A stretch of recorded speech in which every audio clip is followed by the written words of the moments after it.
A sessão da CPMI do INSS dessa quinta-feira recebeu o empresário Antônio Carlos Camilo Antunes, mais conhecido como Careca do INSS. Mesmo convocado para esclarecer o escândalo da Previdência, que desviou bilhões de reais do bolso dos aposentados, o Careca do INSS preferiu ficar em silêncio, recusando-se a responder ao relator da comissão, o deputado Alfredo Gaspar. Vamos ouvir. Quero dizer a Vossa Excelência que não responderei àquelas que me forem elaboradas pelo ilustre relator. Isso porque, segundo os meus advogados, na sessão em que fora tomado o depoimento do senhor Rubens, sua Vossa Excelência disse, por mais de uma vez, que sou ladrão do dinheiro de aposentados, sem me dar a chance de defesa. Ou seja, o relator já me julgou e condenou sem sequer me ouvir, e por isso não responderei às perguntas de sua Vossa Excelência. Tal conduta, segundo meus patronos, revela a quebra da imparcialidade que se espera de um agente público responsável pela apuração de eventual infração penal. Quero ainda deixar claro que tenho respeito por essa... Orientado pelos advogados, Antônio Carlos Camilo Antunes leu um discurso em que tentou se justificar. Vamos conferir. Nato, o empresário que constituiu, ao longo de 47 anos de trabalho, uma trajetória marcada pela garra, pela resiliência, pela determinação de vencer na vida. Minha atuação sempre se deu no setor de prestação de serviços, em ramos diversificados, o que me tornou um ponto de conexão entre pessoas e empresas, criando oportunidades reais, honestas e prósperas no âmbito privado. Os ânimos se acirraram quando o relator da comissão afirmou que o Careca do INSS é apontado pela Polícia Federal como o principal responsável pela maior fraude da história do INSS no Brasil. A declaração provocou reação imediata do advogado de defesa, que discutiu com o deputado Zé Trovão, resultando na suspensão temporária da sessão da CPMI do INSS.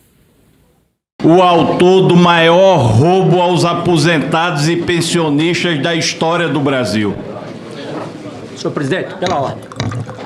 Senhor presidente, Pela ordem. Autor do maior roubo da história do Brasil. Eu não estou pedindo Autor da história. Eu não estou pedindo autorização para falar. Mas aqui você... Presidente. Então, Júlia, o que você acha disso? O cara vai lá, faz esse roubo desse tamanho, todas as provas ali apresentadas, disse que não gostava de ser chamado de careca, né? Já começa por aí. Ele não é o careca do INSS. Porque ele não gosta de ser visto como o careca do INSS. E aí? Olha, querido, você se botou numa posição que o que você gosta ou não gosta não nos interessa. Sinceramente, né? Os seus gostos pessoais, como você quer ser chamado, agora simplesmente está fora do esquema. Eu acho o seguinte, né? Tem uma coisa que me surpreende. Aí ele fala um bando de palavras ao Léo, porque contra fatos não tem argumentos. Então ele está dizendo que a carreira dele foi lícita, que ele ganhou dinheiro porque ele sempre trabalhou muito e que ele é maravilhoso. É igual aquele advogado, que a não ser que você seja, sei lá, advogado do Johnny Depp, que ganha 50 milhões para fazer uma coisa, como que você justifica aquilo tudo? Olha, eu tenho vários amigos advogados riquíssimos, mas ninguém consegue, ninguém tem essa fortuna que de repente o advogado lá tem, mas isso é outro assunto. A pergunta que eu faço é a seguinte: eu li hoje que a OAB está defendendo o advogado Careca, né? Está contra o comentário lá que o deputado fez. Eu pensei, a OAB ainda existe? Porque ela apareceu agora. E aí isso é uma constatação. Eu não sabia que a OAB ainda estava viva, porque a gente está vendo várias coisas erradas sendo feitas e eles calados. De repente, eles aparecem numa nota à imprensa dizendo que vão investigar o deputado que falou contra o Careca, defendendo o advogado do Careca. Não pode ser chamado de careca. Bom, enfim, desse senhor aí. Sem cabelo. Sem cabelo. E aí, a única coisa que me dá medo é que eu estou vendo que está tudo emparelhado. Emparelhado.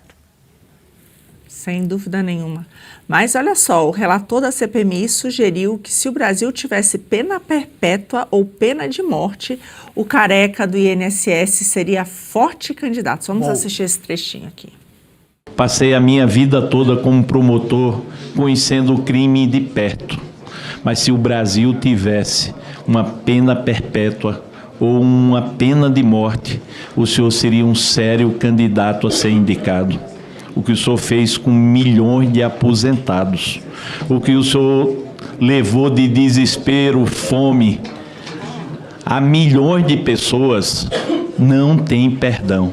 O senhor hoje aqui vem blindado pela impunidade, o senhor vem blindado pelos seus padrinhos políticos, o senhor vem blindado porque o Brasil se acostumou a corrupção ser coisa normal e elogiada. Mas a justiça vai chegar para o senhor. Essa CPMI...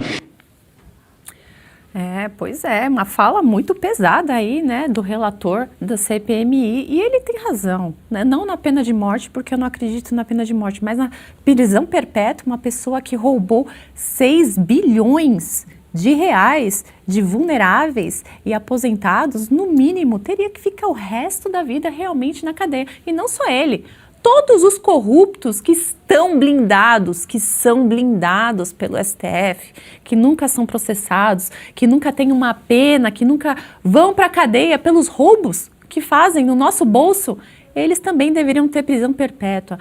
Então, o Careca, obviamente, não gostou nada de ouvir isso, porque o dele, ele que está ali sendo acusado de ser o grande, a pessoa que movimentou tudo ali, né? A peça central, a peça-chave de tudo isso. E ele está vendo que a casa está caindo para o lado dele. E vamos ver se isso realmente vai acontecer, porque os governistas, o pessoal do PT, o pessoal que não quer que descubra realmente o que aconteceu, tá ali jogando xadrez com pombo, né? Tá tentando bagunçar tudo, tá fazendo uma bagunça que eles sempre fazem, porque de início eles já não queriam que fosse instalada a CPMI. Então agora eles estão fazendo de tudo para que tudo não seja descoberto. Ainda falando da CPMI, eles apresentaram uma minuta de projeto de lei que propõe mudanças para endurecer as regras da atuação nas CPIs.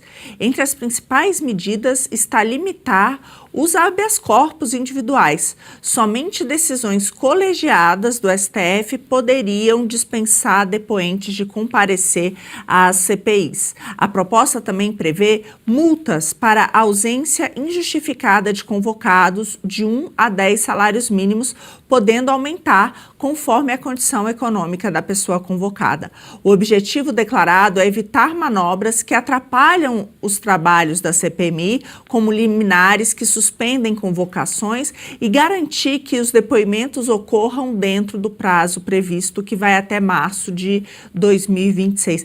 Então é importante aí, né, o Congresso se movendo, porque estão vendo como é difícil. A gente começa a ver quanto peixe graúdo que não deve estar envolvido nisso aí. A gente viu o Alcolumbre mantendo o sigilo, né, não permitindo que nós saibamos quem são os congressistas que foram visitados pelo Careca. A gente viu agora que eles pediram a prisão, inclusive do Nelson Williams, e não sabemos como é que vai ficar. Isso tudo acabou indo para o Supremo, porque tem alguns parlamentares, né, tem algumas pessoas que estariam envolvidas. E a gente está vendo o próprio André Mendonça, né, Julie, dando ali, não, você tem direito a ficar calado, não comparecer e etc., numa coisa que é tão importante para a nossa população saber o que está acontecendo. Isso é muito sério, né? Quando o André Mendonça fala que uma pessoa que está sendo investigada por algo tão sério não precisa comparecer, não precisa falar. Então, eu acho bom que as regras fiquem mais duras, né, para as próximas CPMIs. Mas, assim, se tem uma coisa, eu não entendo isso. Como que o Alcolumbre, com uma canetada, pode proibir que a gente saiba, né, onde o Careca e quem ele foi visitar quando esteve lá em Brasília. Gente, isso é muito sério e para meia, né, palavra, meia ação, né, dá para entender o que está acontecendo. Um bom entendedor entende tudo. É muito peixe grande envolvido nesse esquema de corrupção. Pois é, Paula, e aí? Eu acho que se mexer direitinho, se investigar direitinho, porque a gente tem que lembrar que, infelizmente, uma CPMI ela é composta pelos políticos. Não é investigador, não é Polícia Federal, são políticos que estão fazendo politicagem ali. Eles estão tentando expor e tentando mostrar para a sua base eleitoral que eles estão tentando fazer alguma coisa. Então, mostrem que querem mesmo. Eu vi ontem Marcel Van Hatten fazendo perguntas muito incisivas para o Careca, tanto que ele se sentiu ali um pouco com medo, aparentemente, e não quis responder nada. Então, há deputados, inclusive, querendo fazer o trabalho sério para expor à população realmente quem que roubou os nossos velhinhos. Legal, gostou desse corte? Estamos ao vivo de segunda a sexta-feira, das 10 ao meio-dia, no YouTube da Revista Oeste. Eu, Marina Helena, Adriana Reide e Paula Camacho analisamos as principais notícias do dia. E siga as nossas redes sociais, @oestecom.elas.